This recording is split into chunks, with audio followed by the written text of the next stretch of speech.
حجرہ شاہ مقیم میں سخی میراں بہاول شیر قلندر کی 467ویں عرس کی 5 روزہ تقریبات کا آغاز ہو گیا۔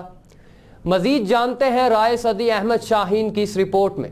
پنجاب کے تاریخی قصباتی شہر حجرہ شاہ مقیم میں حضرت بہاؤالدین گیلانی رحمۃ اللہ تعالی علیہ المعروف سخی لجپال میراں بہاول شیر قلندر کے 467ویں 5 روزہ عرس کی تقریبات کا آغاز ہو چکا ہے۔ عرس میں ہزاروں زائرین جوگ در جوگ دم میرا لال پاک بہاول شیر قلندر کے نعرے بلند کرتے ہوئے فیوز و برکات کے لیے شہر اولیاء حجرہ شاہ مقیم کا رخ کر رہے ہیں۔ اس شہر کا قدیم نام پتھر وال تھا، جسے اس بزرگ ہستی نے حجرہ شاہ مقیم میں تبدیل کیا۔ 250 سال کی عمر پانے والے میراں بہاول شیر قلندر نے اپنی عمر کا بیشتر حصہ گوشہ نشینی، عبادت و ریاضت میں بسر کیا۔ آپ کی روحانی تعلیمات سے متاثر ہو کر لاکھوں غیر مسلم نے اسلام قبول کیا۔ برصغیر کے مغل بادشاہ جلال الدین اکبر نے قلعہ بنگالہ کو فتح کرنے کے لیے آپ سے خصوصی دعا کروائی۔ کبھی بھی فتح نہ ہونے والا قلعہ فتح ہو گیا اور اس کے آخری روز سجادہ نشین سید اعجاز علی شاہ گیلانی اختتامی دعا کرواتے ہیں، جس میں ہر آنکھ اشکبار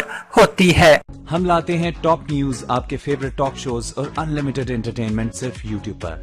اگر آپ نے ابھی تک ہمارا چینل سبسکرائب نہیں کیا تو ابھی سبسکرائب کریں اور بیل آئیکن کو کلک کر کے ہماری لیٹسٹ ویڈیوز کے بارے میں اپڈیٹ جانیں۔